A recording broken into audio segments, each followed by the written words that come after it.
వెంట్రుకలతో వెలిసినటువంటి స్వామివారు ప్రపంచంలోనే వరాహ రూపం అంటే పంది రూపంలో దక్షిణముఖంగా దర్శనమిచ్చేటువంటి ఏకైక స్వయంభూ క్షేత్రం. ఇప్పటికీ ప్రతి ఏటా చింతాకులో సగభాగం పెరుగుతున్నటువంటి స్వామి విగ్రహం. మాటలు రాని పిల్లలకు ప్రత్యేక పూజలు.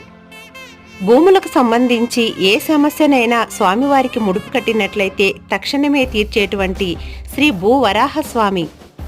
ప్రభుత్వ ఆధీనంలో ఉండి కూడా దేవాలయమే నిర్మించినటువంటి ప్రముఖ దేవాలయం.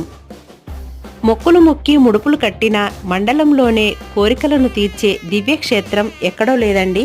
పెద్దపల్లి డిస్టిక్ కమాన్పూర్ మండలంలో వెలసిన శ్రీ నీలా భూ వరాహస్వామి క్షేత్రం. ఈ స్వామివారి గురించిన పూర్తి వివరాలు షార్ట్స్లో రిలేటెడ్ వీడియోగా లింక్ ఇస్తున్నానండి. ఈ వీడియోతో పాటు ఆ వీడియోను కూడా లైక్ చేయండి, షేర్ చేయండి. అందరూ బాగుండాలి, అందులో మనం ఉండాలి. సర్వేజన